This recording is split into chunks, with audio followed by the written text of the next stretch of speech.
Welcome to your reading, loves. I am Laurel, Elder of the Silver Swords. So very nice to have you here. This is a timeless and general energy reading for the sign of Leo, Sun, Moon, and Rising. We have to look at the internal friction between these cards. This reading shows a person who has won the game, but is now suffering from the exhaustion and existential boredom that follows a major victory.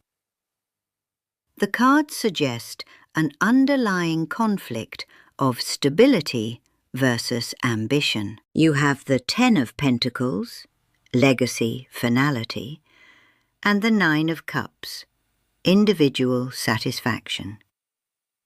On paper, you have arrived.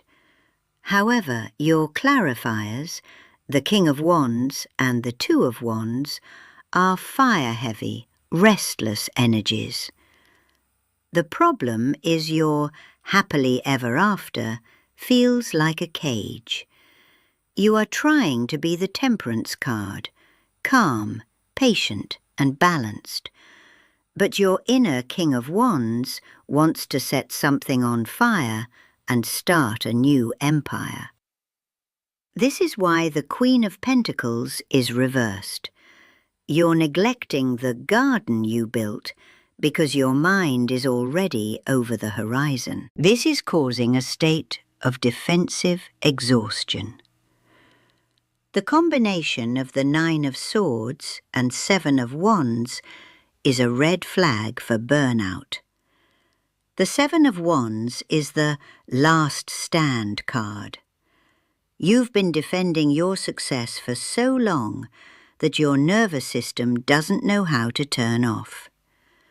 The Nine of Swords is the result.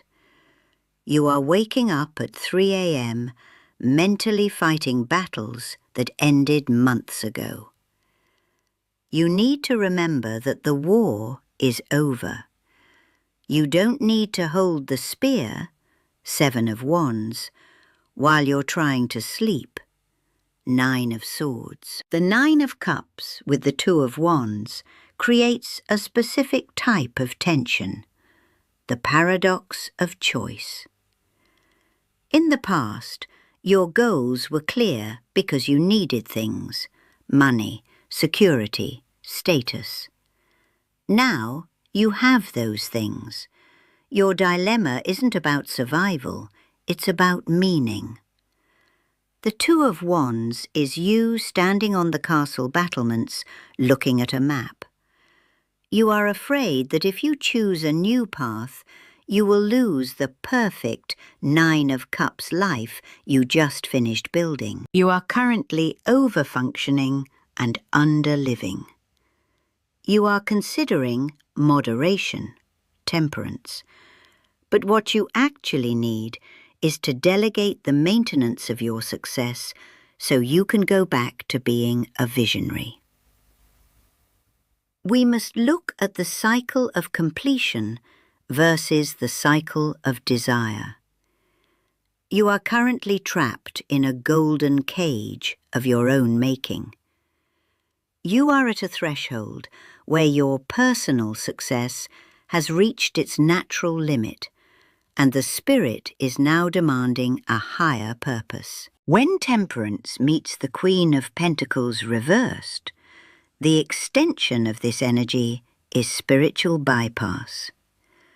You are trying to use Zen or patience, temperance, as a bandage for a situation where you are actually physically or financially disorganized, Queen reversed.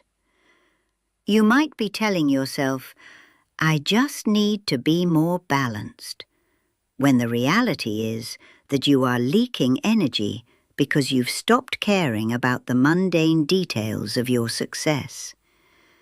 You are bored with the maintenance of your own life. The Nine of Swords, clarified by the Seven of Wands, reveals a hyper-vigilant mindset. Because you have the Ten of Pentacles, great wealth, legacy, You now feel you have everything to lose. The Seven of Wands shows you are standing on a hill, swatting away threats that might not even exist. The Nine of Swords is the mental exhaustion of being a guardian 24/7. You are treating your success like a fortress that needs defending, rather than a home to be enjoyed. You are remembering a battle that is already won. The Nine of Cups is the smug cat. You have the fish, you have the cream. But the Two of Wands is the explorer. If you stay in the Nine of Cups, you fear you will stagnate and become irrelevant. If you follow the Two of Wands into the unknown, you fear you are being ungrateful or reckless with the Ten of Pentacles legacy you've built.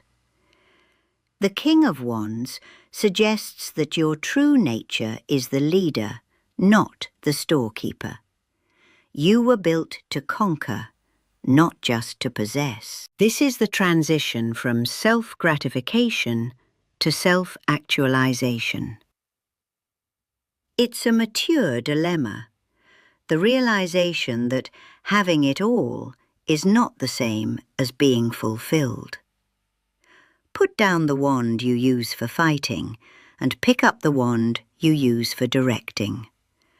Your next chapter isn't about getting more.